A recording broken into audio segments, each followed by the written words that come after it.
Okay, everyone's comfortable with your drinks? Okay, well, welcome to our panel discussion of our exhibition, No Place Like Home, a Vietnamese exhibition. Curators, artists Duong and Clerget. This panel discussion, the format is informal. There's 5 of us here, and I'll introduce everyone.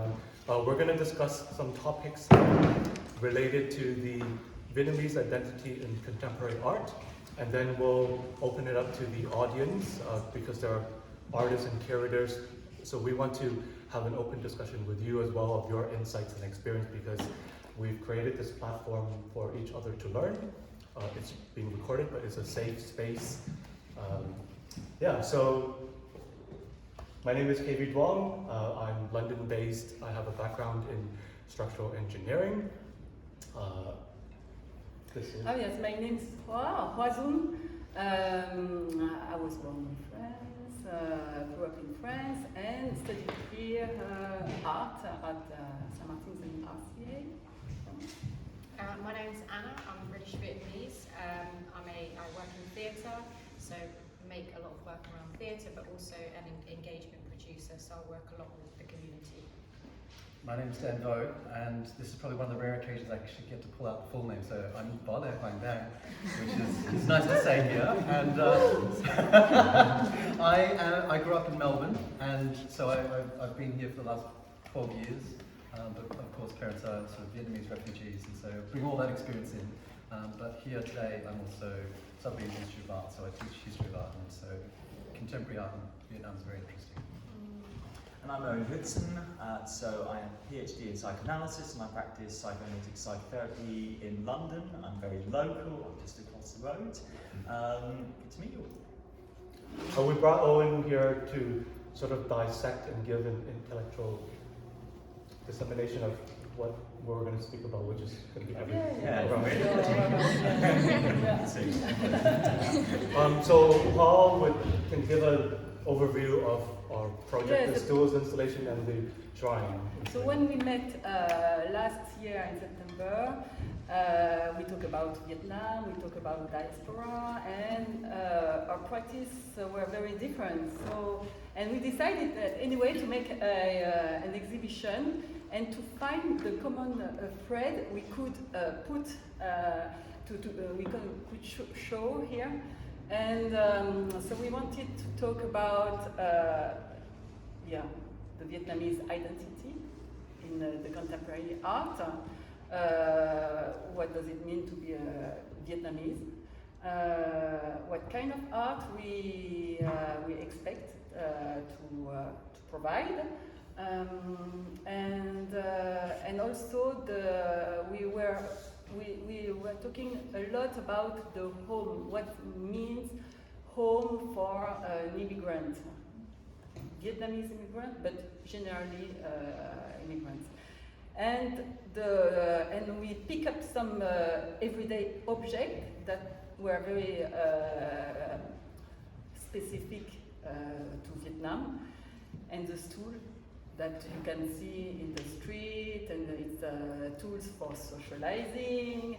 So we decided to use that medium, and because we are in Canning Town here, you see the different development, it grows like a mushroom, and we decided to recreate a city, and how immigrants dwell in this city, how we make the city as a home.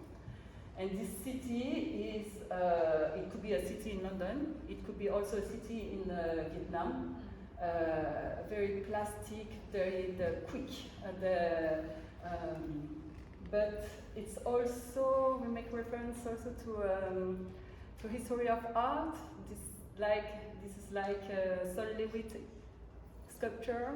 This is like a modernist utopian sculpture from Brancusi, the infinite column. So we mix everything to talk about the Vietnamese identity and to make this exhibition more like a platform for social encounter, exchange, you sit, you activate the sculpture by sitting on it, and so we hope that we manage to do it. And I'll just touch a bit on the shrine. It's very typical in Asian household, I'd say Buddhist or Confucius household.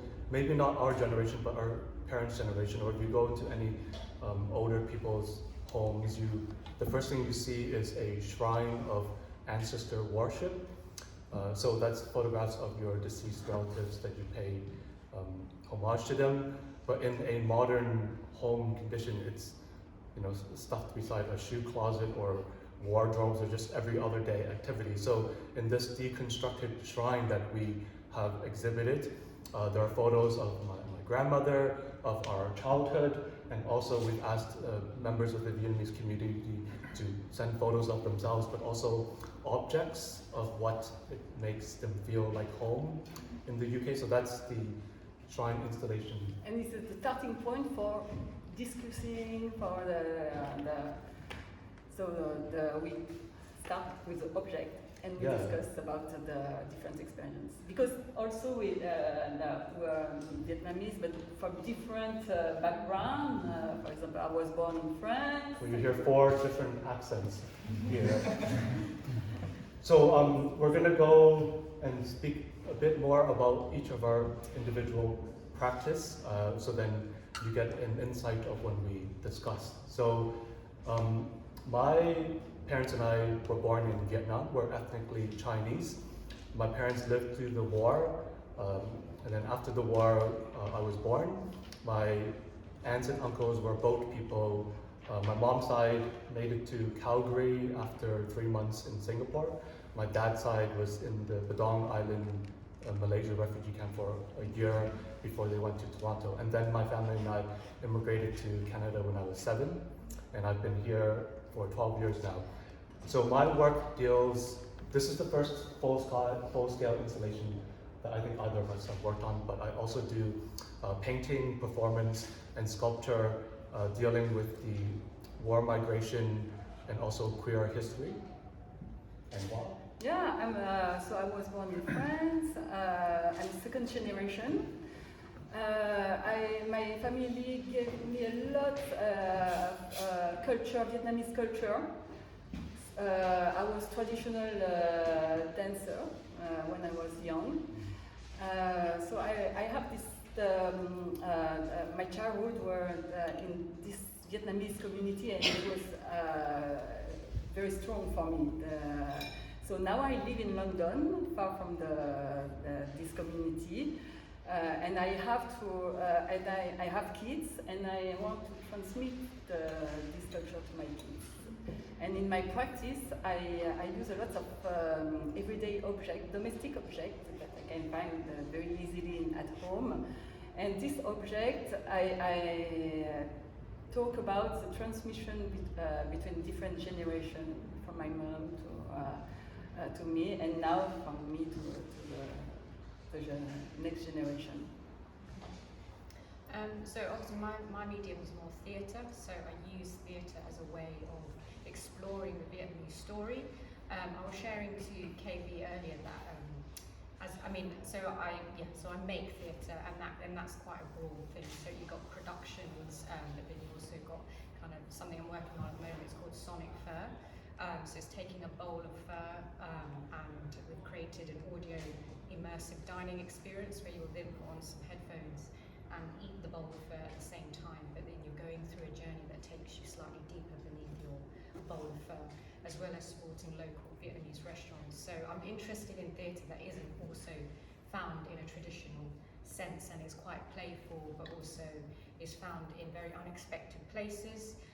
With this particular piece, I'm always interested in how you can bridge the 2 generations together. So someone like my mum who can't experience something like that, we're looking at translating it fully into Vietnamese. So there's a Vietnamese version, so that 2nd and 3rd generation can sit around a dinner table, maybe at home, and enjoy Pho and have that experience together of sharing art and sharing that space together.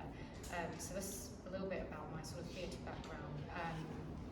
But yeah, I was just saying to KB when he interviewed me, is I haven't managed to do this yet, but I don't know if any of the other artists have. I'm really, so I work at the Museum of the Home as well, and I'm really interested in exploring other narratives other than war, because we always get linked to the war. It is an important part. I think it's quite recent, so it keeps showing up a lot in my work. But I'm really interested to even diversify the narratives within the Vietnamese story. Like, what are the Vietnamese doing now? What are the contributions that they're doing now? Can we just talk about a subject because we want to talk about a subject? Does it always have to somehow find its way back to war or migration? I feel like that narrative is just very widely out there, and like I said, I haven't managed to untangle my feet from it. It keeps showing up in my work as well. But I hope moving forward I can find some other narratives working with artists, that are Vietnamese, that are nothing to do with war. Maybe there's something else. Yeah. Thank you. It's interesting, sort of that idea of we are not at war, I think is a sort of catchphrase I sometimes hear from artists. For me, what I've really loved about just coming today is that fact that we've walked into this, multiple sensory experience where the smell of the food was right. It's quite hot today. Yeah, it's quite well. Yes, absolutely. It feels exactly right. And walking into the space, and then I suppose you've got the sound was there as well for you, and now seeing all of you as well. I mean, one of the things that I had to comment on was the fact that some of the things that connects us all, for a start, this is activated by my bum, and it does feel very right. Like it feels very familiar. But also, just We didn't make you squat. I can do that too. Yeah, lots of training. But I think if you kind of look at the different eras of the generations in those pictures, it's funny how we all seem to, no matter where we've come from, we all seem to have the same haircut as well. Different generations have slightly different haircut, but you certainly look like a whole bunch of cousins that I've got as well. Kind of crop right here. But I think for me, it's trying to find those threads, what connects us together, and it is this, how does the generation transmit to the next generation? So, having come from a radio background, it's always about that oral tradition. Each person's story is very unique and very different. So how do you find that different story? Well, there is going to be the overarching themes that start to kind of emerge as well. And I think it is a thing to look beyond the war. For me, what is a Vietnamese identity? So this adaptability, the ability to rise up, despite difficulties. It's this entrepreneurship. You'll get out there and you'll make something of yourself. And I think those are the two. And then the other thing is sort of a deep sense of connection to community as well. So however that might be shaped, because I think we just opened Queer Britain in King's Cross, but it's just that identity. That I feel that has come from my Vietnamese identity. You wanting to make a space and go, this is your home. So for me, those are some of the things that you can start to pick up beyond just a wall. And for me, I mean, this is really fascinating to hear, because I feel like I'm on home turf, even though I am not Vietnamese. I'm none. I have a terrible haircut compared to most people. I also sweat a lot more because I'm white. So this is great still for me, because my practice and my work is psychoanalytic psychotherapy. So I did my PhD in psychoanalysis, and my doctoral dissertation was on some of the things that we've already talked about: identity, objects, transmission, generational transmission in particular. And that's always been something very interesting for me from a research perspective, from my PhD, but also in the consulting room now, working with people in the psychoanalytic, psychotherapeutic context. Very often, people come in with questions about identity, questions about belonging, and terms that we've already used, like objects, have a particular resonance or meaning in psychoanalysis that maybe they don't have elsewhere. So being able to see things from the nature of objects that changes and might change from person to person, or from the same person at different times in their life, is really interesting to see it be worked with here. When it comes to transmission, for me, I mean, a lot has been written on the nature of generational transmission, but a lot from the perspective of trauma. And this was a large part of my work, is exploring what might be a model for transmission that does not imply a trauma, because it's very difficult in the field to actually say, well, what is trauma? What makes a trauma traumatic? How might something be a trauma for one person rather than another, for the same person at different moments in their life, etc. And my work was particularly focused around generational transmission, and transmission being a primary phenomenon, trauma being a sort of epiphenomenon from that. So when I listen in the consulting room and when I use psychoanalysis, we're using the ideas of identity, objects, transmission, but I'm always very interested in the minutiae of people's lives, rather than the grand historical context and narratives, events or experiences that might relate to some historical trauma, we might say, like a war, and more how that has been transmitted down through generations in very minute ways, certain practices that might be very consistent with someone's life. So very interested to hear how you're working with this visually through words and images. Our first topic of discussion is, what is the concept of home for the Vietnamese people of the diaspora? So I'll just give a brief history of the Vietnamese diaspora. So the war lasted between 1955 to 1975, and between 75 to the late 90s, about 2 million Vietnamese people left the country, mostly to America, Canada, UK, etc. 20,000 Vietnamese left to the UK. The first migration through the Thatcher government, they were placed around the UK as to not have ghettoized communities. But eventually, there was a second migration of the Vietnamese people moving to the major cities, particularly London, and particularly the boroughs of Hackney, Lewisham, and Deptford, which is why you have the Vietnamese restaurant community in those areas. So that's an overview of the Vietnamese diaspora in the UK. And Hoa will speak about some literature. Yeah, no, there is a good text from Salman Rushdie, an essay. I can send you the link on the website. He talk about the home. What's the home for the immigrant? And when he came back to India, he came back to his childhood home, and he couldn't recognize, of course,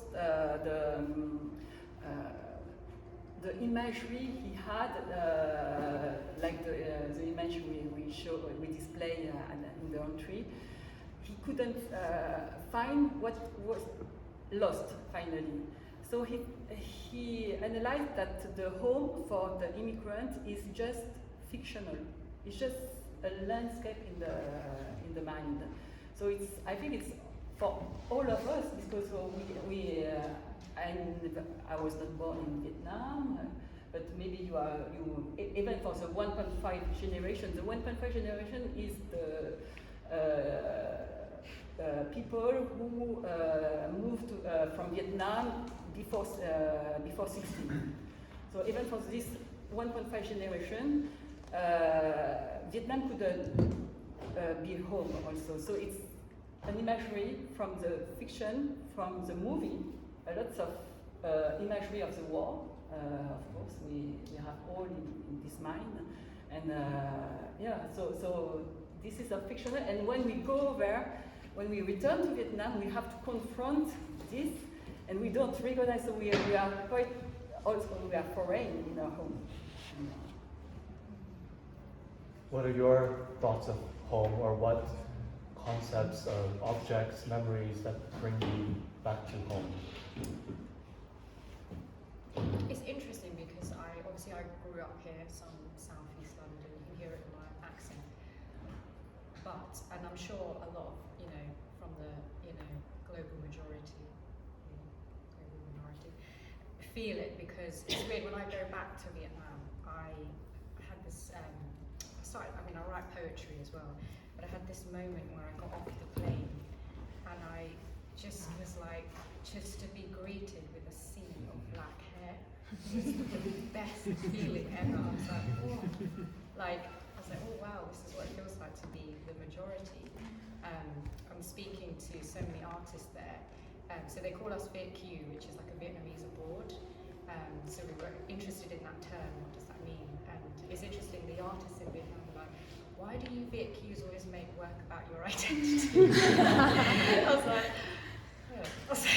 well, we're the minority where we're from, so I don't know why there's this obsession to almost ground and root. And I was in my head, I was like, I would love to not talk about my identity, because they just make work, and they just make work. They're not thinking, am I Vietnamese? You know, they're making something about, you know, train tracks or, you know, engineering, and they're not thinking that. So I feel so at home in my skin, but then obviously I don't feel at home there in the way that I think. I can feel it's very different.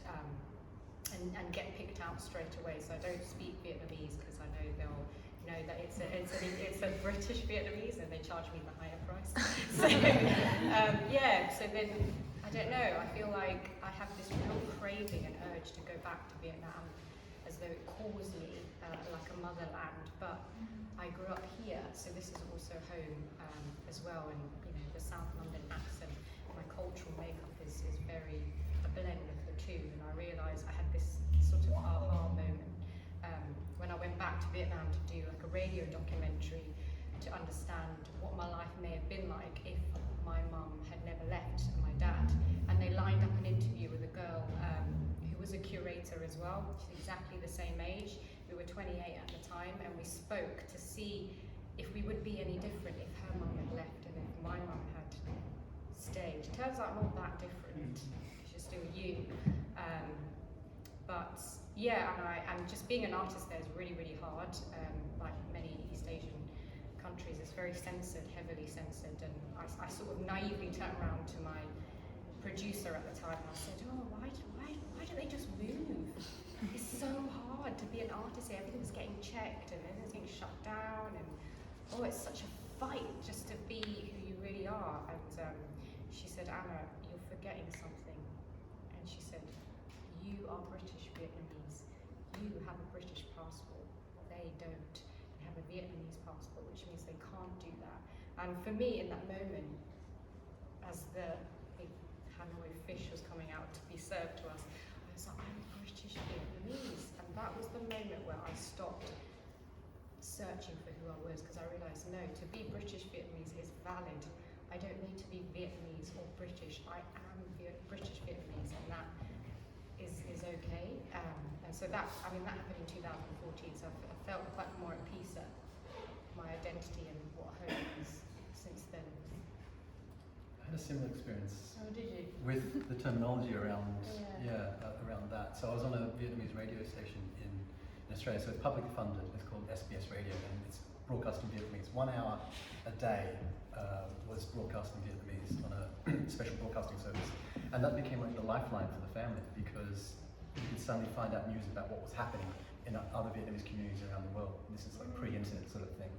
And when I was very young and interviewed, they were like, are you Australian Vietnamese or are you Vietnamese Australian? The correct answer is Vietnamese Australian. But I was kind of like umming and ahhing for a bit. But I think for me, it was interesting kind of what comes first, you know, it's always stuck in my mind. But the other thing is also realizing that, you know, when I did go back to Vietnam, I speak with a very strange Vietnamese accent because my grandparents taught it to me. And therefore, if you imagine a British Pathé documentary, like that's how I speak in Vietnam. And sort of when I was dating there, all the boys were like, I feel like I'm dating my grandfather.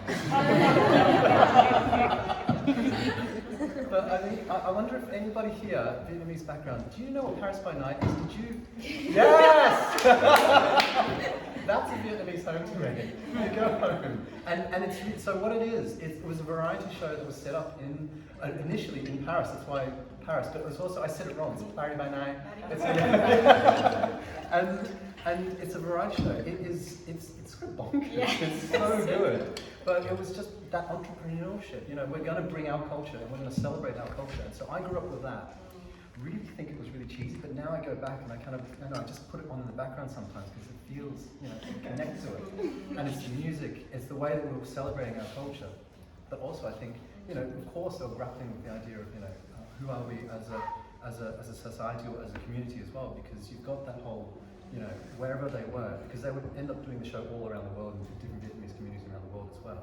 But also just when you're talking about the folktales, we're also talking about China or war, or colonial Vietnam. So there's different touch points that you were taught about in this program as well. So I thought it's as a way of, it's all available on YouTube. It's Paris by Night. Check it out.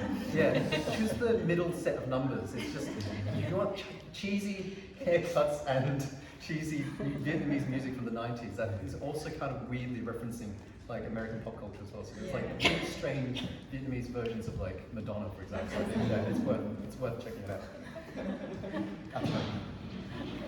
I don't know if I can top that. Experiences. I mean, it's fascinating to hear what you're saying just about this tension of how you reflect your identity, which way around, a certain designation is Vietnamese, Australian, British, Vietnamese, British. And the first thing you said, just about coming off of the plane and seeing people with similar hair, it's not an experience that I'm particularly used to living around here. But I suppose it is one that, obviously from a psychoanalytic point of view, people think about this a lot, about the nature of identity, but just very simply, the inability to negotiate the selfhood that the culture itself might make impossible or might make tricky is just noted by anthropologists and sociologists, and you can feel that wherever you are in the world, right? If you're at the Stratford Mall and you walk through it and you just see images of celebrities wearing clothes, fragrances, and what's always the caption, be yourself. Right? It's very ironic. How about, I'd like to hear your thought about transitional objects.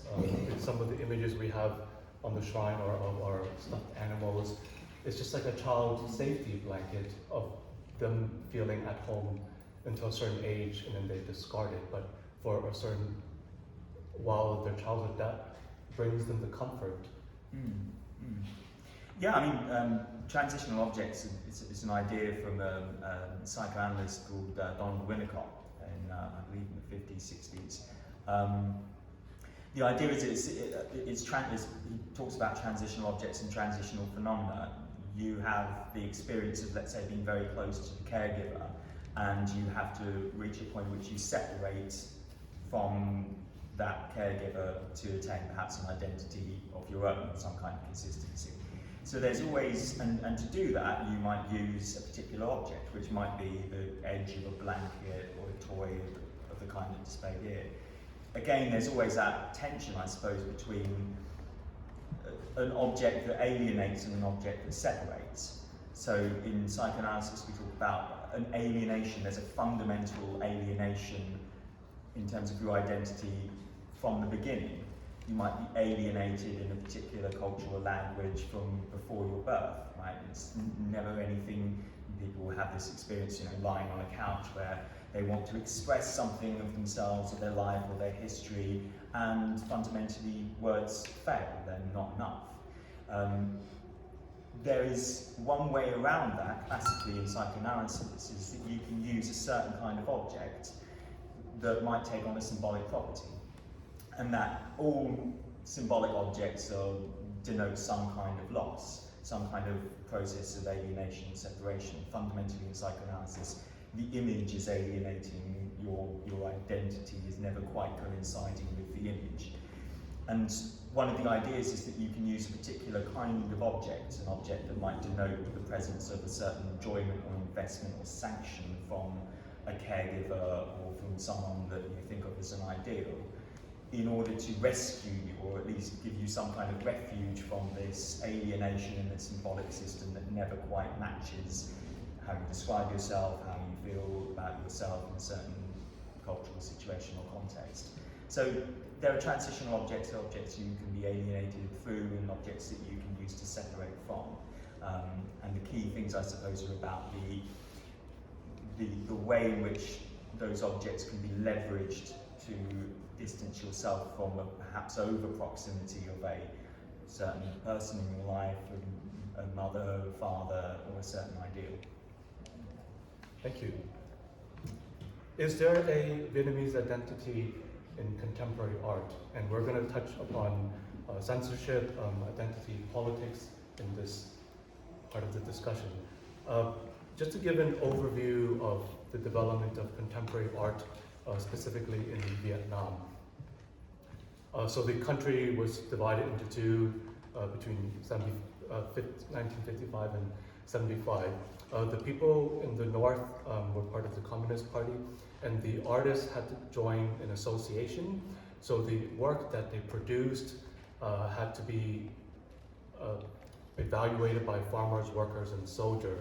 So in that romantic propaganda images that you know from the communist era, it's very pro people working in the field, and Vietnamese ladies, pretty Vietnamese ladies with a straw hat. The South was less censored because they were part of the democratic American culture. But still, when historians went back to look at the images, because it was during the war, a lot of it was still the romanticized Vietnamese landscapes that you see. So after the war ended, the country unified, and then all artists had to join this association. So what you can exhibit was still very limited. So the country was closed until 1986, Moi Doi, where it opened up culturally. So at that point, people were able to learn about contemporary art of Picasso, abstract expressionism, etc. Of course, there were methods previously, but it wasn't in the Vietnamese curriculum. So people learned it on their own through travels and such, but it was still very restricted in the mass scale. So 86 is when things opened, but just to give a sense, and it wasn't until 1992 where artists were able to show works in public spaces that were abstract or had nude. So even abstract art wasn't permitted until 1992. So there is the access to the modernity couldn't be because in Vietnam because of the war and the socialist realism, and even after the 86, unfortunately you have the market coming. So the Vietnam artists were produced painting for the market. So you have a lot now. So you don't have a generation of artists with a critical distance, and the only way to find now the contemporary artist is they're mainly from Viet Kieu background. So they study abroad or they grew up abroad, and they came back to have in Vietnam to have this outsider and insider position. So they could do this kind of critical art, but because they were fed with the Western education, and that's why there is, we can say finally it's not very still center. Western. And there's a delay in the development of contemporary of you see Vietnamese artists. It's of course there are, but it's coming up, and it's been delayed by this censorship. And speaking of censorship, you said that when you go back to Vietnam and the people who live there, and they're like, why are you still on with the war? But I also think in a way, are they able to do works that are controversial about the war?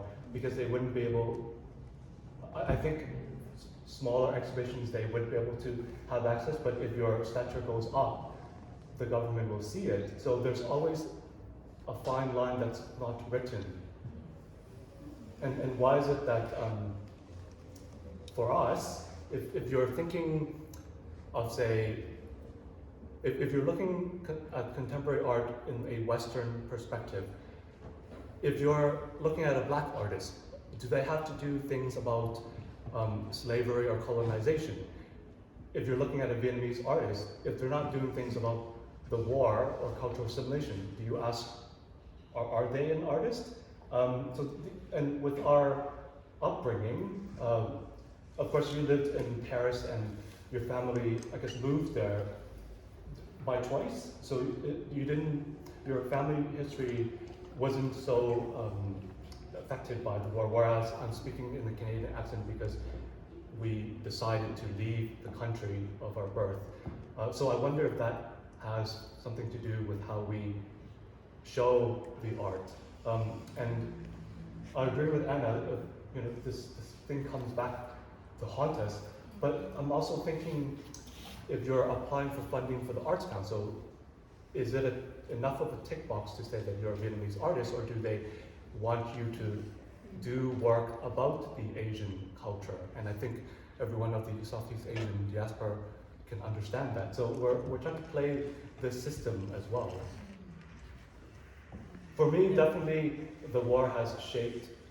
I haven't, not personally, but it's changed the course of my history. And the fact that I'm speaking in London in a Canadian accent is because of what my family went through. So for me, doing work about myself is no different from like a female artist doing work about feminism, or not, or if they wanted to do something about other topics. It's just their upbringing and their life experiences that gets transmitted. So that's my narrative at the moment. And your narrative of... I think we are, because we are second of 1.5 generation, we are not affected by the war, but we are in our work, we have we show the transmission of this story. So it's not, we don't show the war, but we show the transmission of the trauma. In any kind of practice, I think that because it's still very strong in all the Vietnamese community. I guess your work deals with domestic objects, because that's your upbringing in a French Vietnamese community in Paris, and you're paying homage to the Vietnamese ladies in your family of doing domestic work. So your sculptures, painting sculptures, are of the Vietnamese brooms, in the broom lady, or doing, thousands of lotus beads, or even in a way like this is manual labor of everyday objects. Can you speak to the audience of that part of your practice and how you translate your Vietnamese culture, or why you're using these objects in the way that you are?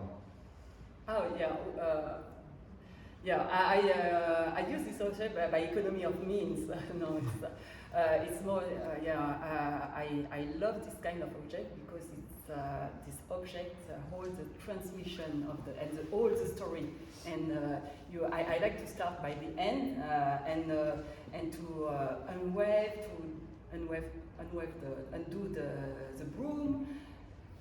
It's like start by the end to go deeper, and to know the story of the family, the story of my mother, the story of my grandmother, and to tell this story. The narrative is you said that it's different narrative, and of course for me I know that the expectation of the Vietnamese artist from the contemporary art is to talk about the trauma of the war, or the transmission of the trauma of the war, but I have to respect this subjectivity, my subjectivity, to show different things, even if I'm aware that I'm in this context. So I play I play with this exploitation, but I don't show. It's like the Yan Vo, who is not Dan Vo. Not like Dan Vo, Yan Vo, who is a great artist, showing in international exhibition, Biennale de Venise, Venice Biennale, and it's great because he puts forward subjectivity and not the narration of the war. So because the trap of this war and narration is to put all the Vietnamese artists in the same basket. And Anna, you have siblings as well who are creatives, and your own narratives of bringing context of the war to your theater making. And also, can you share the experiences of the Vietnamese artists who you met in Vietnam and what type of works they do or why they do that type of work?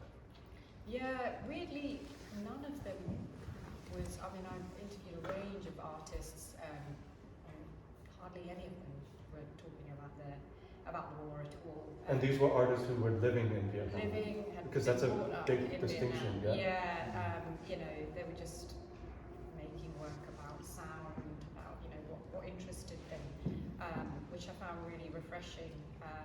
And weirdly, when I was speaking to Gaby, because my brother and sister, yeah, like you said, we're all creatives, but I'm the only one in the family that has explored the Vietnamese, has been like gone down that road. The rest of them, and at first I was like, oh, you know, why are they not exploring it through their illustration?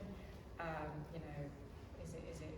You just ask my questions. Why are they not interested in it? Or, you know, this. I would even thought, oh wow, that's so great that I have a natural interest to go down there. But now it's kind of over the years flipped around. I'm like, wow, that's so refreshing that they don't get pulled down that way. Like my sister's a beautiful illustrator, but she just illustrates, you know, funny creatures and animals and things like that, and it's got nothing to do with her Vietnamese identity.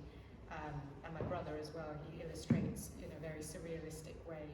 Again, nothing to do with his East Asian side or, you know, his Vietnamese identity. And I kind of envy that a little bit now because I want to go there, but I don't know how to go there anymore. So something I do explore a lot, I think I'm interested in from a theatre perspective, is the anecdotal, the funniness, because I find the Vietnamese, there's a lot of humour to be extracted, and because it's so the opposite of, you know, the trauma, so you'll find a lot of, and I know if you're Vietnamese or, you know, you're listening to it, you'll get that and it will make you laugh. So I'm interested in pulling out the humour of, you know, what is a Vietnamese mother and these kind of things that they do, or, you know, where can we find humour in this culture through theatre? Okay. And can you, in addition to what you're going to say, speak a bit maybe about the queer narrative, because that's your expertise in the museum world.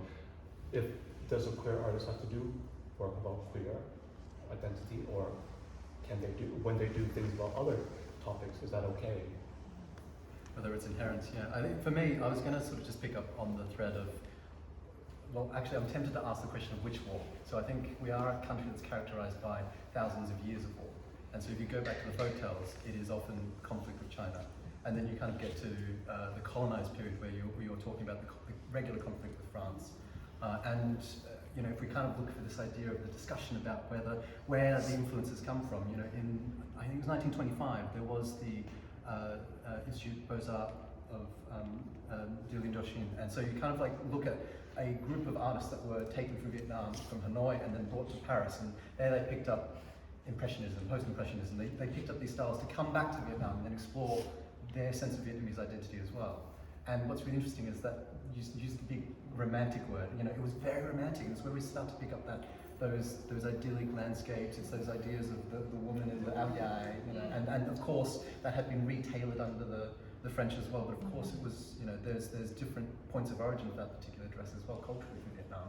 But you're talking about how, you know, prior to contemporary art, there was already this blending that was coming through. And then when you start to talk about the period of contemporary art, you've also got, you know, the US embassy very much trying to use its abstract expressionism as a way of trying to establish its own hold within in Vietnam and other places around the world as well. So they were very much pushing for abstract expressionism as a way of trying to explore the nature of freedom, democracy in these different countries. And so I think that influence and the way in which that has impacted Vietnamese history of art is really interesting. There's a few other artists that I kind of feel like there's a deep relationship here, and it's the idea of how do you make a monument about who we are. And T is like is a really interesting artist who seems to take on this idea of using the domestic item as well, sort of, you know, using the serving tray, the platter, and then turning it into like this giant conical shape, which I think might be a nod to the conical hat as well. But you've got this huge outside sculpture that, as the wind starts to blow through it, And of course, you've got the sun reflecting off it, you see yourself reflected, you see the landscape reflected, but then as the wind blows through it, they all sort of rattle as well. So there's like a sound to it as well. And it's just sort of playing through the idea of us as a nation, of migration, of womanhood. You know, the white, I love the choice of the white as well, because the most iconic thing is the aoyai. So maybe this is just abstracted aoyais. Maybe this is how we create communities and sort of transmit these different things. Queerness, I just wanted to pick up the idea of transmission of things. I'm just going to throw a wild card at you, which is to say that that's been part of our culture for a long time as well. So you go back to the 10th century, you go to Hanoi, and there's a story of Nguyen. I believe you probably have a display of it on it sits on so many Vietnamese altars, and so it's either canon or it's starts off its life in India as Avalokiteshvara. It's a Buddhist icon, sort of transmits, is received through different communities up over the Himalayas into China, and then transmits across to Vietnam, Korea and Japan, and by that time it sort of becomes the goddess of mercy. Nguyen is another way to sort of say it. And so it's really interesting that it starts off as Lord of Compassion and finishes the story as, so it starts off as male and ends up with female. And one of the stories in Vietnamese culture from the 10th century is how it is about a person who decided to enter a monastery, and it's a place, it's a domain only of men, and so they become, they go into the monastery as a man. But they're accused of being the father of another child. But we know through the story, the Gaelic story, that it's actually impossible biologically for this person to actually father this child. But they take on the responsibility and they go throughout the court as a man, and then they also say, yes, well, I was that person's father. And what it is it's about a story about compassion. They're providing salvation to this woman who otherwise would be rejected. And so you've got sort of a proto-trans story within our culture as well. And I think that's so for me it's always like, how far can you go back? Because the further you go back, you'll find that this idea of exchange has always been there, and this idea of us grappling with us trying to identify ourselves beyond a war has always been there as well. So it's a funny little thing in our community sometimes. It's really interesting, the idea of how far can you go back, because in most people's personal history, when they try to retrace it, people sometimes have the idea that if I can just go further and further back and I can find this one thing that then determined what kind of person I became later on, and maybe entire cultures might try that exercise on themselves. One of the things that you brought up just at the start about, I suppose thematically we've been talking about things that have to be said and things that can't be said.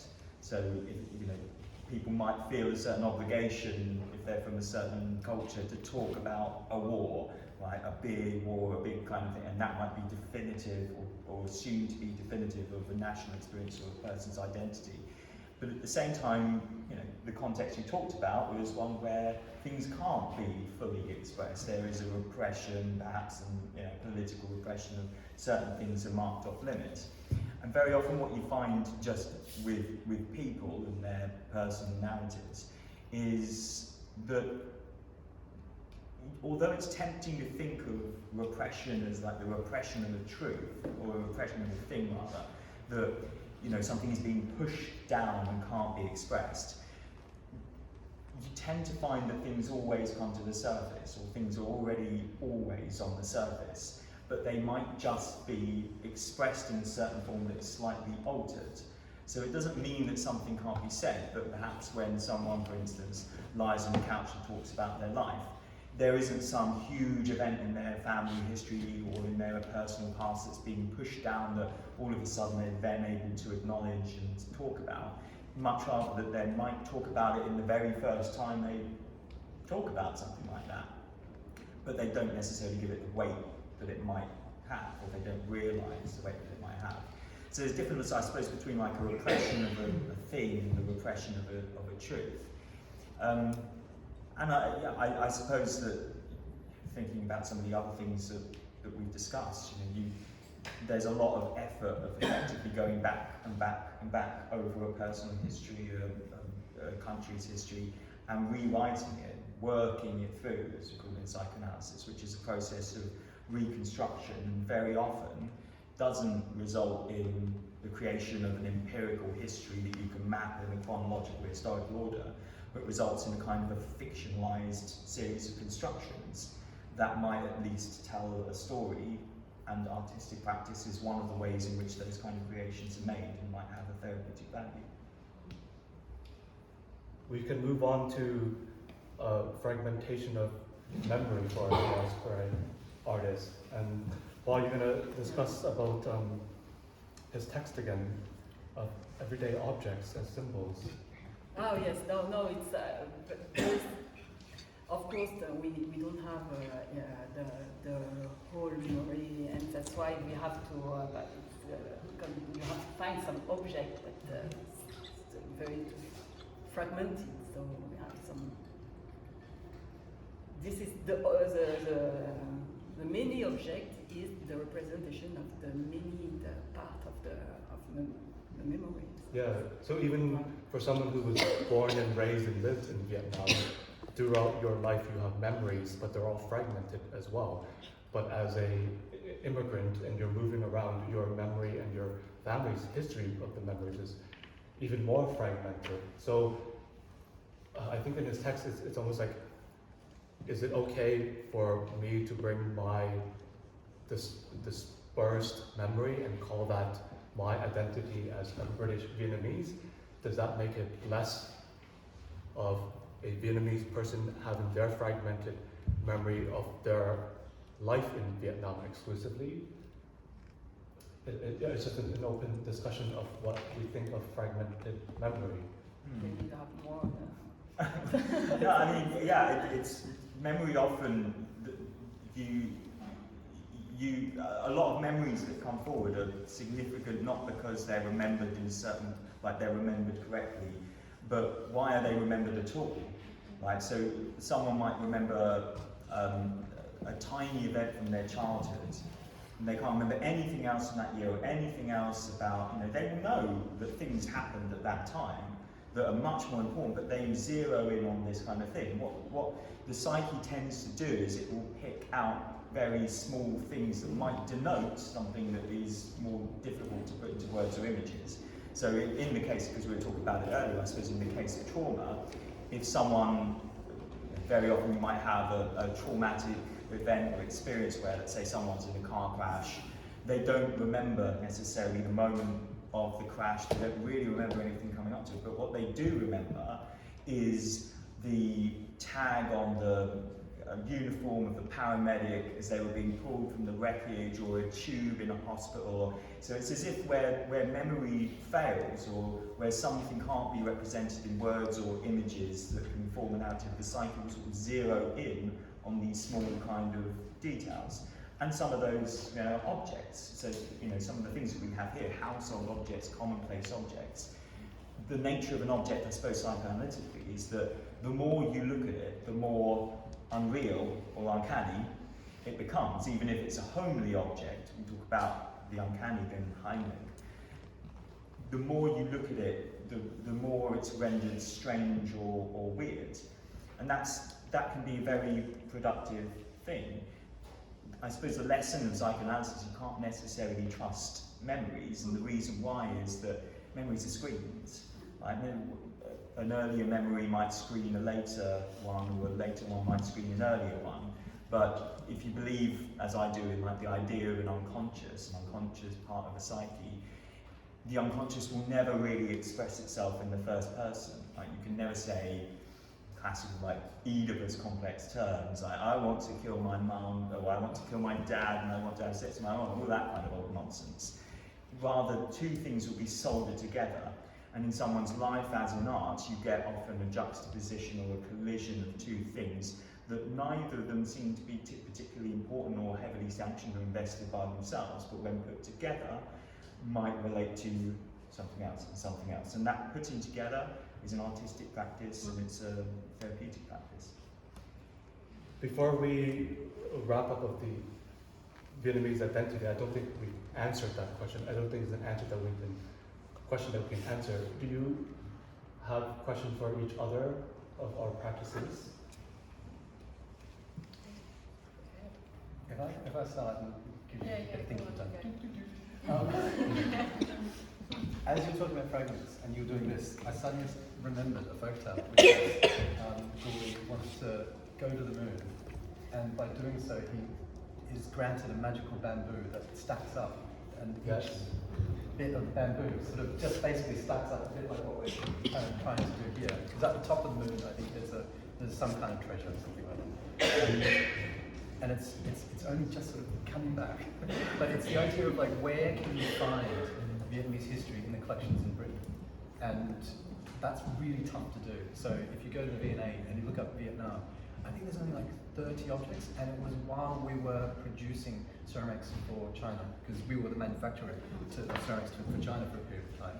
And you know, if you start to play through, you have to look up Indochine, you have to look up Tonkin and Cochin China to find Vietnam, because it's a very modern, it's not modern, but it's a very newish term in the span of all history.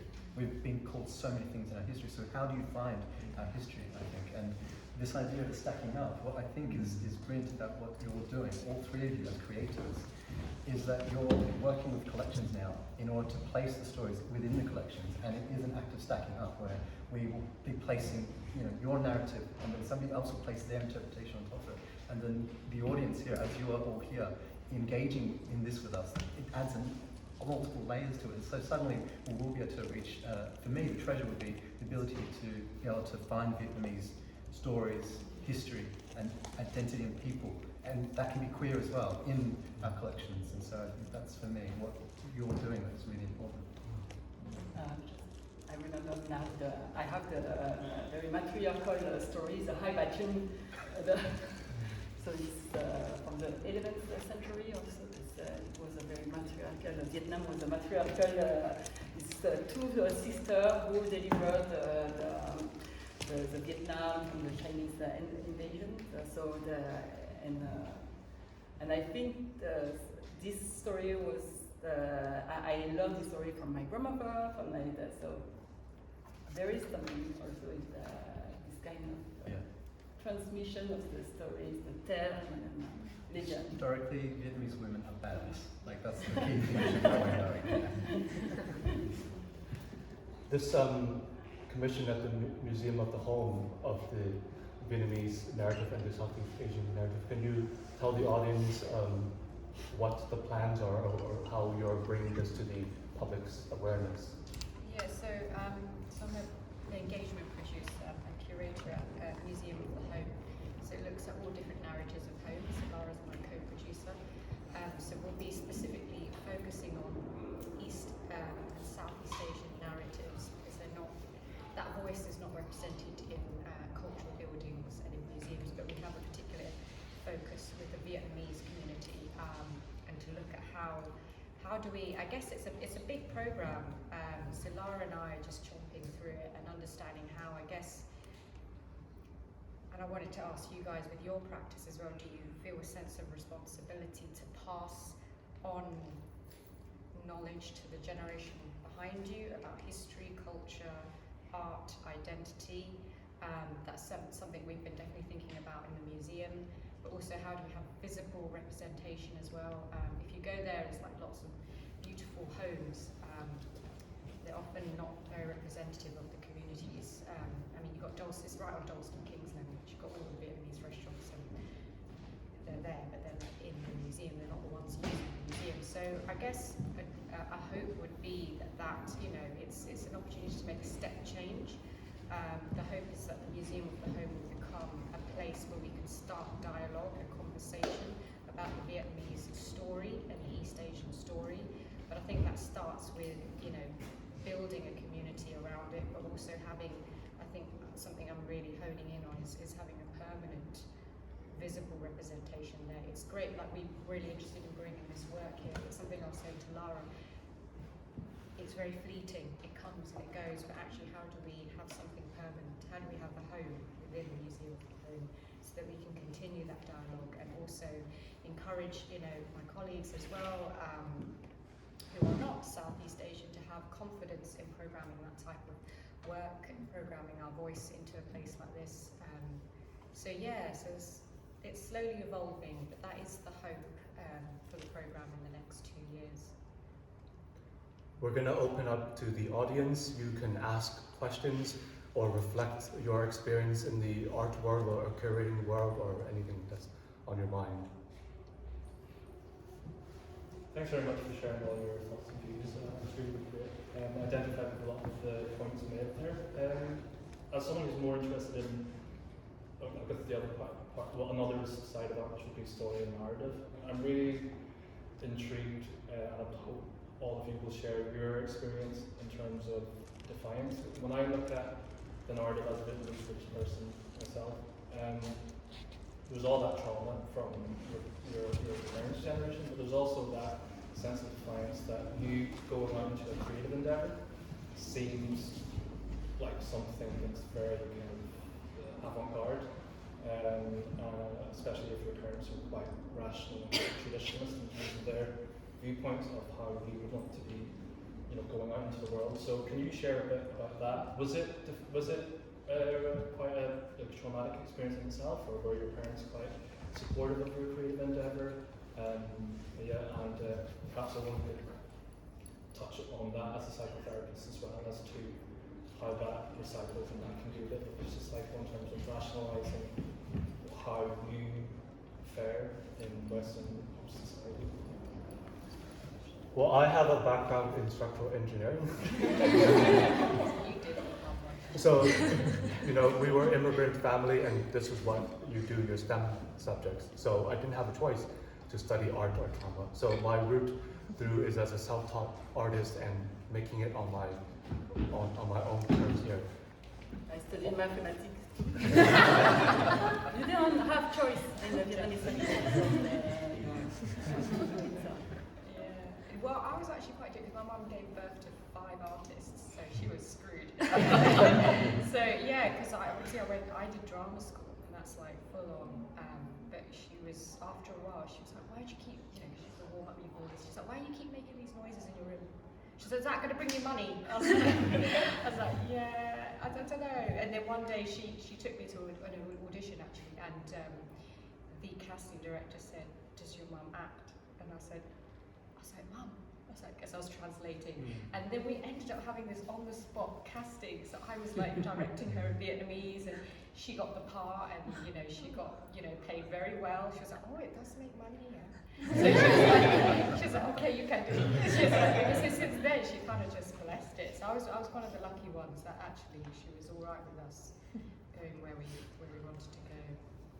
I'm going to bring us back to, I did business first. So yeah, this is like a 10-year journey to get back to where I wanted to be in the first place. But I think it's really interesting that I inevitably end up here, but it's a bit like Odysseus' journey. I had to leave Australia, leave the parents behind in order to pursue it over here, I think. Yeah, I left. Yeah, my family in Canada. I don't know if there's a trend there that you're seeing. We have to, this is the journey. It manifests itself in that way. We very much have to hide that, and then we express it later on. We're a bit mature, and we're a bit, detached from our family in our sense of belonging to our caregivers. So yeah, big thank you. I think even if you had the privilege to study art as a young person, when you graduate, then what? It's like, where do I get my money from? So there's a lot of pressure of that as well. So I don't know if this is how my life turned out, this is the path that I'm carving, but if I had it the other way, I don't know if it would be easier as well. I'm just fascinated. You all decided to talk about your distancing from your parents. That would be an interesting topic of conversation. I have daddy issues. But it's for me, it's also, you asked me about queerness earlier, and it's just, it was like a double whammy of wanting to go into art, but also being queer as well, and coming out to the parents at the same time. And it was just like being able to prove that I can make money in both of those, because knowing about queer history is inherent to knowing about art history for me. I mean, the two are not able to be unraveled for me. We were sort of talking about that idea of the thing you can't unravel. So I think for me, being able to do that as well, and I suppose I wonder about that idea of, the double layer, if you are a queer Vietnamese artist as well, how you kind of, whether it's an and/or scenario. Even more censorship to go through. Thanks for the question. Yeah, first of all, thank you for inviting us. It's very enlightening to hear all your different stories. I'm just wondering whether, as someone who's, from a different background, origin, and of course not in their home country, we have to sort of anchor ourselves to something, so to these everyday objects to find who we really are. But maybe we emphasize a bit too much on it. And so the topics like the war that come up is something that you could anchor yourself quite easily to, because you see it on the news, people talk about it, but it's not really real, if you know what I mean, because we weren't actually there. So we didn't experience those things. And me, slightly older than most people here, I was born in Northern Ireland, so I've seen the Civil War there. My parents are bourgeois and communists, so I see this conflict between this kind of social background. And then in about 2013, I was going to the Ukraine a lot. So then there was uprising in Ukraine. So I've kind of been through this sort of civil war 3 times. But it's taught me that actually those things aren't really me. I was affiliating with those things because they are the things that are, we are brought up with propaganda and those sort of things. They see it on the news, people talk about it. So I'm kind of affiliating with those memories, or these objects that you talk about, but they're actually not me. And what I realise, and I'm not sure whether you guys have come to this conclusion, is actually for each one of us, because we've all had a very unique experience from a different ethnic background, whether it's displacement from war or something else, your journey is completely different to anybody else's journey in this room. And today, I met Simon earlier, and I said, you are the first Chinese person, or Chinese Vietnamese person that I have met in my whole life that is from Northern Ireland. Right? And I've been around on this planet for over 50 years. So you're my sister, doesn't count. So I just want to kind of ask that question to the panel. Have you guys thought about these kind of dilemmas and what do you think about that? I have an opposite reaction sometimes, which is when you discover that you're not the first person to do that thing, that you thought you were the first, you thought you were pioneering, and then you suddenly realize that somebody else had done it before, and you are following in this lineage or this tradition or this, there is somebody out there that has done it before, and that feels nice as well, so you realize suddenly that you're not walking alone. I think also, there's a line in Sonic Fur where it says, we were all drafted into a war we did not see. It's helpful, I think, to remove myself from that, but the way it showed up in the parenting, I feel like the residue hit me. In a line in a play that I wrote was like, the Vietnam War was over, but it was still stuck in my house.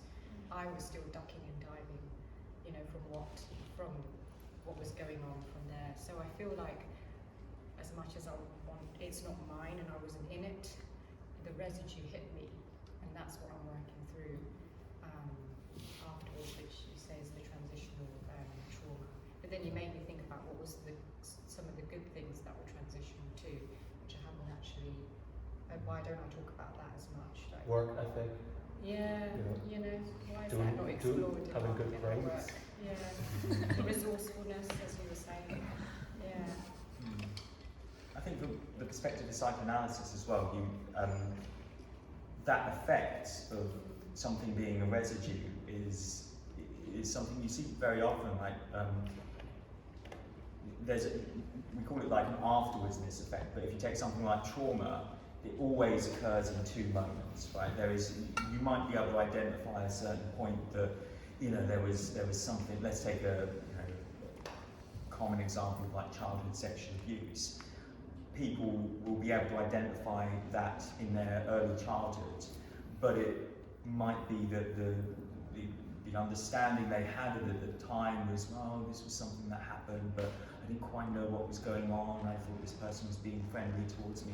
Only later in life, they might start to have problems with relationships, or they might have problems with how they experience their own sexuality. So you effectively have these 2 moments where one, you start to understand more about the one through the other, but they never coincide, right? And so this effect of what we call afterwardsness, or that Clerget kind, is the term that, God forbid, Sigmund Freud uses. It's a very telling lesson, I think, because a lot of the time people try to go to look for the one thing that has fucked them up. And instead, it might be that these things get reactivated later on, and they take on different meanings. And those meanings you might be able to backwardly re-signify or ascribe a certain meaning or significance to. Or there might be some kind of residue that is never quite translated going forward. So certain things are left over in order to be translated or carried on, or might generate certain questions. And art is a way in which those questions sort of propel themselves, and we'll find a response. Thank you. Thank you. Any others? Sorry, No, I said that. you started the conversation talking about. Sorry, can you speak a bit louder so the camera can... Yeah, I'll try, because I have a very low voice. You started this conversation with talking about ancestors and kind of putting them in a box. And I feel like, I grew up in France. I was completely in a French environment, and all my ancestors were kind of muted. And I got back to them through my artistic practice, and through dreams, and through psychoanalysis, visions that I had of things that I never experienced. And that's how I got back to my Vietnamese roots. And maybe a small question for you, but I was wondering what's position of intergenerational unconscious, or I don't know how you call it, but is there a sort of transmission that's unconscious of memory, or not especially trauma, but just experience? Yeah, definitely there is. There's lots of theories around it, but usually the vehicle for transmission might be something that someone has said, right? It might be a particular term that's used, and that term, a word, let's say, is denuded or separated from its meaning, but the word will carry on, and the new meanings might get attached to it at different points in someone's life. And what dreams tend to do, as you might know, is that they will be presented as a series of images that effectively don't make sense. But it's only when you start talking about them that you start to notice that the connections are to memories that might have happened the day before, things earlier on in your life, or things that you were told, things that affected you in certain ways. But it's through the narration of those memories that all of a sudden connections between the images that are in the dreams start to make sense. They don't make sense by themselves, right? So this act of sort of what's called condensation, displacement, and over-determination, the way that a particular image in a dream, or it could just be an image that you remember from earlier in your life rather than any other, might be the site of a really condensed and packed meaning that then it might be the process of a psychotherapy, psychoanalytic work to undo, right? Images can become stuck, and very often part of putting those into a dialectical process, part of talking about them, is a way to unstick them and re-signify them. But how can that go through generation? Yeah, so usually, in my view, the vehicle for transmission generationally is a signifier or a word, right? Which is a posh way of just saying it. Well, a signifier is not necessarily a word, but it's a particular part of a word perhaps that has been unhinged from its referent, right?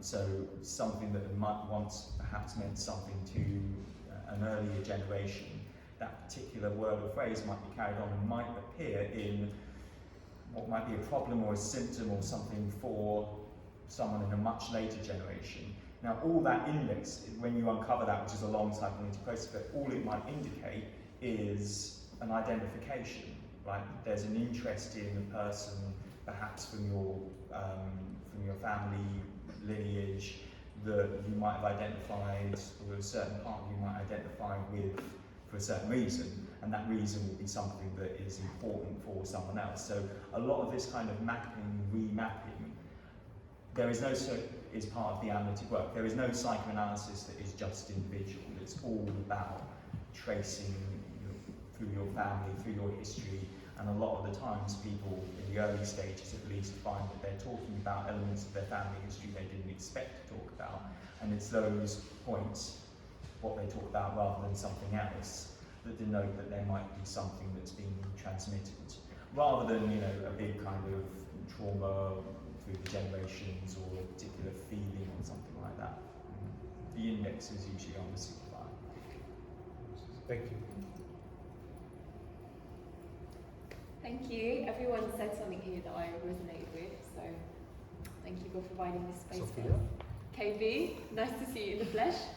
I wanted to ask about dating and relationships and how this has affected the things you've made. So, my dad's Vietnamese, my mum's Irish, British, and I dated a Viet guy for 6 years, and I swear I was the white girl in the family. It was like, oh, like they'd speak to me in English, but like you were Vietnamese enough to know that you should have bowed here and done the washing up here, so it was a bit confusing.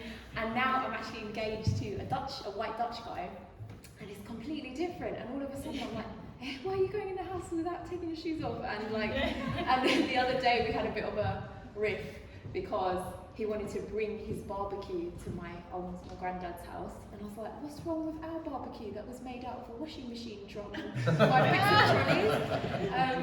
And it's really interesting because I have found that those relationships have really affected the sorts of work I make as a designer and an illustrator. And at the moment, it's a lot more comical and gearing towards the Vietnamese side. But when I was with my previous partner, it wasn't something that came up as much in my work. So, have you had the same experience? Yeah, my husband is French, European. Yeah, and I think that, and my Vietnamese culture is very strong, even if I have the French accent and don't speak Vietnamese at home, because I have kids now, and with the French accent in the work. Yeah, no, it's you have to negotiate and to tell that all the celebration, the death, the Chung Tru is very important.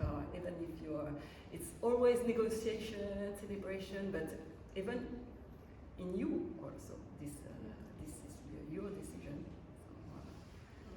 So, it's very practical discussion we have always, but it works after 20 years. So. Was it something you thought about a lot when you were pregnant? Sorry? Was it something you thought about a lot when you were pregnant?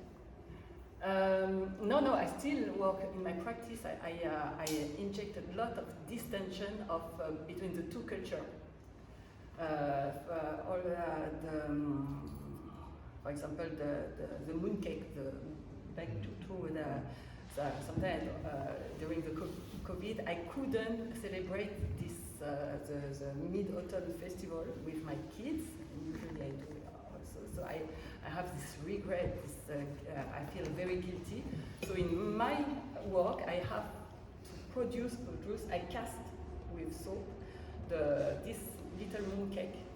And even if it's in the summer or in the spring, which is the equivalent if you make a Christmas tree during summer, because the mooncake is only for the autumn, and I have to do and to make another time to find this space in time to have this celebration internally.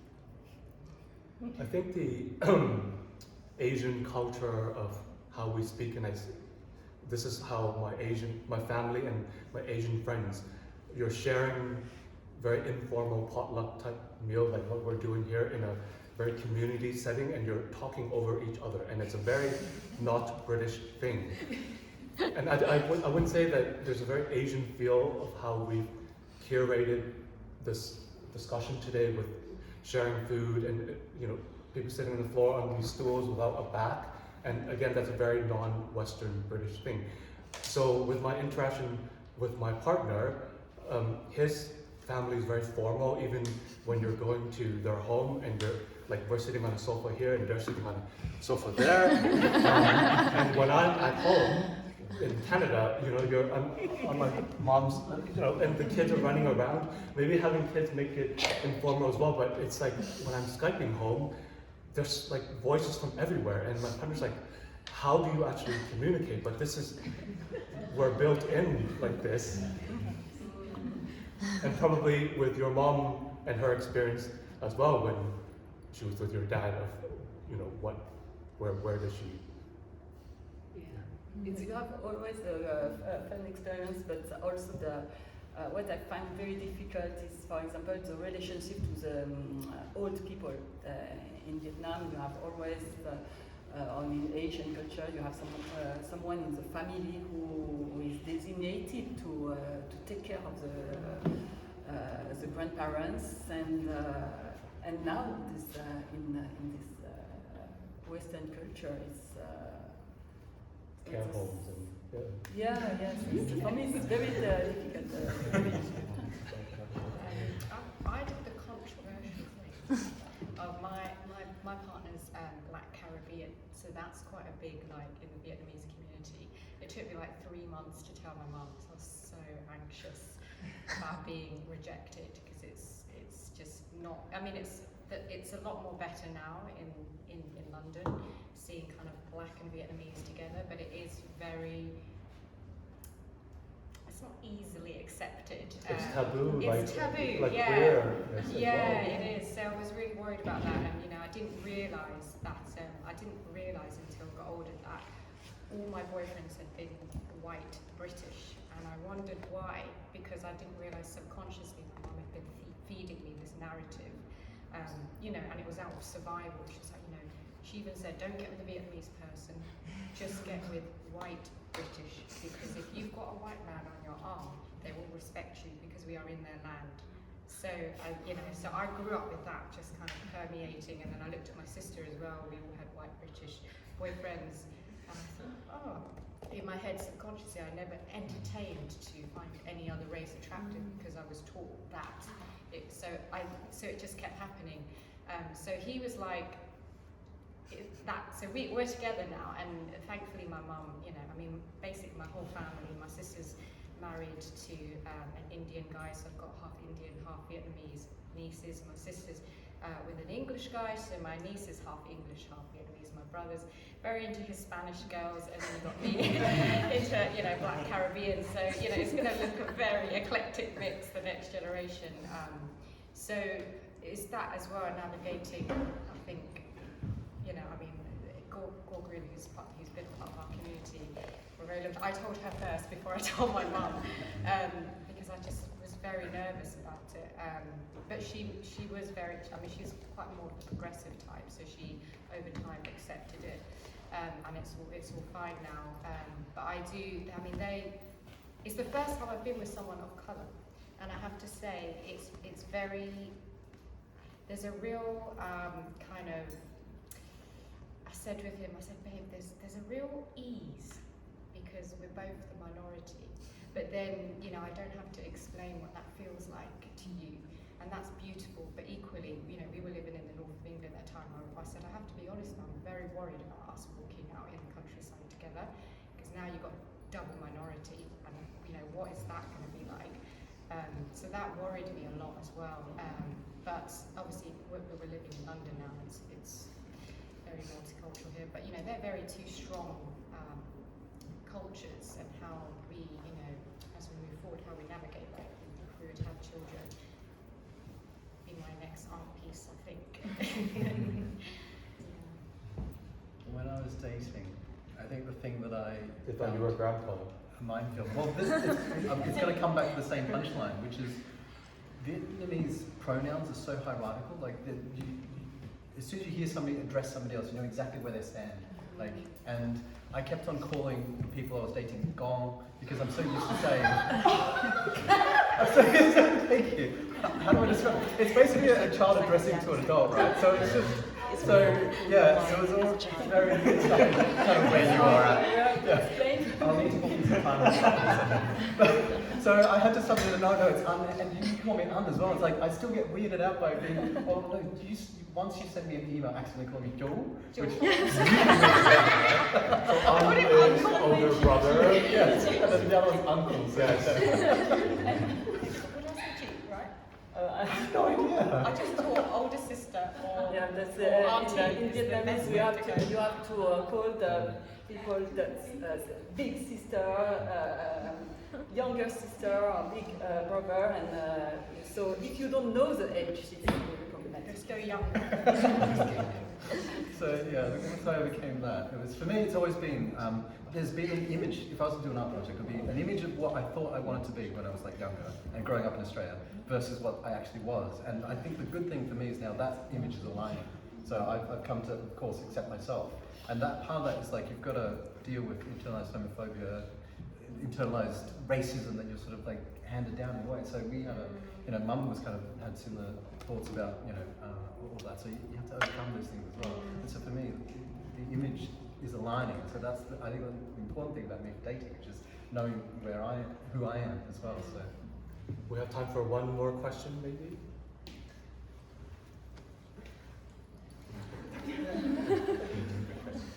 Thank you, sorry. Whatever. So you use and show your Vietnamese identity in your work, but you live in overseas. So do you think yourself as a local artist or international artist, and what makes you think so? We had a topic, but I was running long. It was just to understand the platform of foreigner Vietnamese artists in the contemporary art world versus artists in Vietnam and where their stature is. And in our research, there's a very small amount of Vietnamese artists who were educated and based in Vietnam who have made it in the contemporary art world versus people who have been educated in the Western world or living in the Western world who have been able to access these biennials and such. Sorry, that doesn't answer your question. It sort of touches up that. Yes. I'd say local. So then that means I must see this place as my home. Yeah. and it makes sense. When I qualified as an artist, I was We'll have one question. I'm actually going to ask something related to that. I've just been overwhelmed by the story. It's so inspiring. Thank you so much for sharing. I just want to go back to Anna sharing at the beginning about your experience working in Vietnam and interacting with Vietnamese artists. And I want to touch on the class element in that story a little bit. So a little bit of background about me. I might sound American, but I'm not. I was born and raised in Vietnam, and I've only got here in October. So very, very new to London. I've never left Asia until now. So everything is new to me. But to hear these stories about, you know, VQs having so many similarities with me growing up in Vietnam is very touching. Anyway, so what I have noticed in Vietnam, you know, having lived there and grew up there, the artists that you mentioned, I think, Anna, you met when you went back home, and you said when back home after studying art in foreign countries, most probably Western countries. In my observation and my exposure with the artist community in Vietnam, the group of returning graduate or older VQs that usually, you know, come from money families who manage to send them abroad. Essentially, a bit of background information in Vietnam, if you're Vietnamese, it is usually very challenging for us to go study abroad, especially mostly Western country, because that's usually painted as a dreamland where you go and make it and blah blah. Or for the lucky few, go as merit-based scholarships. But those are competitive and very limited. So the majority of students in Vietnam who go and study abroad are not scholarship students. Now, sorry, that's a long background to go back to my question. This is a question for everyone, panelists or not. How have you been reflecting on the impact of class in your artist community, the impact of class and money in being able to do art and, you know, go abroad and study art, most probably in Western countries? Thank you. Should I start? Yeah, yes. Thanks for that question. You know, being a self-taught artist, there's always, with a master's degree in engineering, but when you're applying for things, there's always a worry of, do you need an MA in art for people to take you seriously? Are there curators or gallerists who, you know, just take this swipe of CV without an arts education and put it aside? So that's always a class barrier, because I didn't have the opportunity and privilege to study art growing up.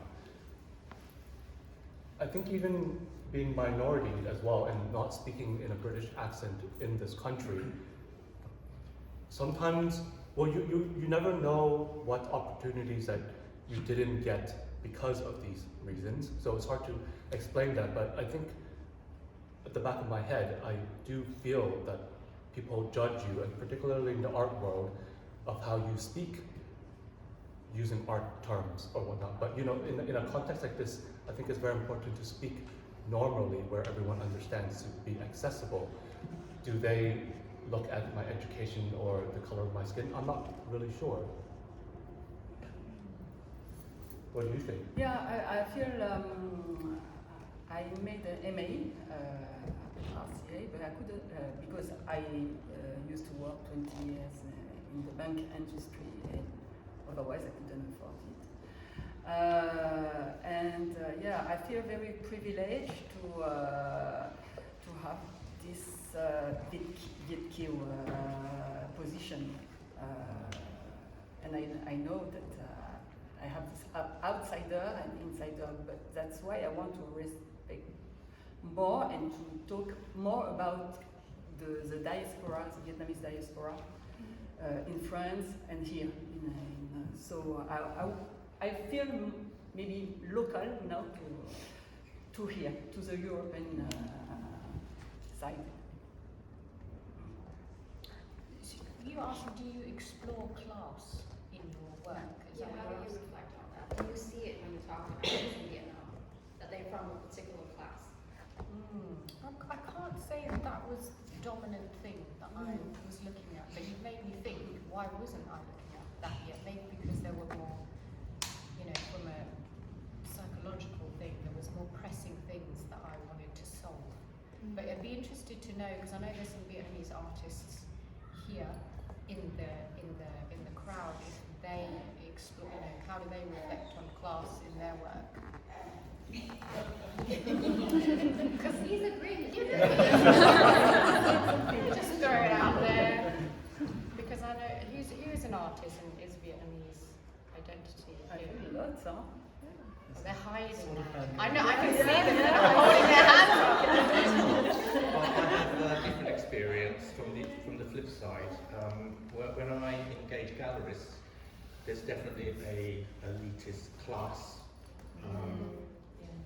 feeling here, to the extent that if you're a nobody, they don't want to engage you, but they don't know if you're nobody, right? So they start probing you with questions to find out who you are, and then once they establish you're worthy, then they'll have a discussion with you. But if you're not worthy, they won't even engage you, and it doesn't matter if you're friends with the artist. So if you're a friend of the artist and the artist say, yeah, I would like to sell you a painting, they kind of put a nice word in the gallery. You wouldn't talk to the gallery, you go, no, it's reserved for somebody else. And this is very elitist, yeah? And it's probably one of the worst industries that I've actually come across. Even in the commercial world, banking world, finance, they have some kind of etiquette, but in the art world, there is no etiquette. It's who you know, do they like you, where do you sit, what collection do you have?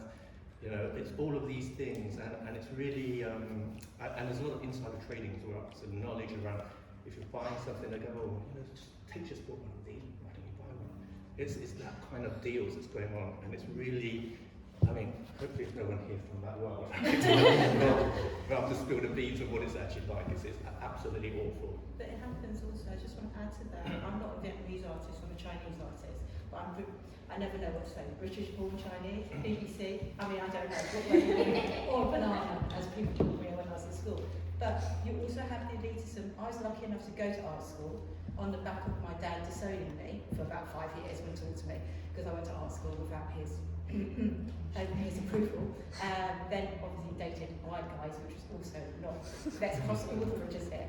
But you even have it that I did an MA at an art college, but it's not the right art college. So within the art world, I get snubbed because I didn't go to the right art college with an MA and a degree in art. So that even goes against you. So you just think, well, okay, what can I use to my advantage? Going back to the Arts Council funding, I just recently got Arts Council funded. But what worked, yeah, it was great. I was like, well, nothing tick box. But I ticked the boxes. I put BAME, and it worked. And it was shocking, but it did work. And it's really difficult because you've got to go back to that idea that, you know, I didn't come from that education. My family didn't do degrees and stuff like that. I was probably the first one to do a degree.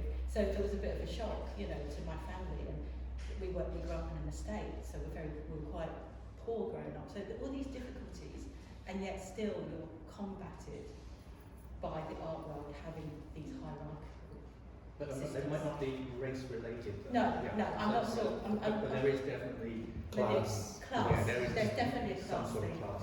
Yeah. I was studying art history and I dropped out because of that. I was like, if this is the world and I'm experiencing it in my second year at uni, screw it, I'm leaving. But in terms of your question in class, like from the UK's perspective on class, so I feel like I kind of bridge it now because we were brought up very working class, but now I'm middle class because of my job as a designer, the earnings I have, all of that kind of thing. My Owen is a really well-known musician in the Vietnamese community that everyone knows Kim, or he's the saxophone guy, everyone knows. But then, when he was explaining his job to people he perceived as a higher class, he would say, oh, I work in hospitals as a translator. And he would never, because that's what he did as well on the side, to pay for the musician thing. And even with me, as I'm a designer, but when my dad explains my job to people at church, she'll be like, oh, Sophia's a pharmacist? I didn't know this is what I do, because I work in healthcare as a designer, right? So there's a spectrum of class and what's perceived as a good role. Actually, yeah, it's interesting. My dad says I've got an MA. He'll tell his friends I've got an MA and I'm a teacher, but not what the MA's in. When I ask him, he just walks off. I think class is more insidious. It's not protected characteristics. It's not really that, you know. It's not. It's more insidious because I can look at someone and say you're East Asian. You might be South Asian, Black Caribbean, whatever that may be. But if you say, you know, if you don't say I'm going to class, but I'm white, it's very insidious, and it's historically quite that way in the UK too. I think we'll end the discussion, but of course you can continue on. Yeah, thank you everyone for coming.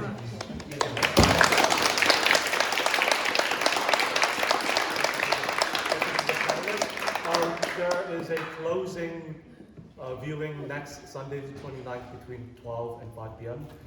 Please invite your friends who have not come. Enjoy the food, enjoy the drink. There is still some kebab, but the sweet corn. But wait, I'm just gonna turn this camera around so we get a view. Say hi, everyone. And the panelists.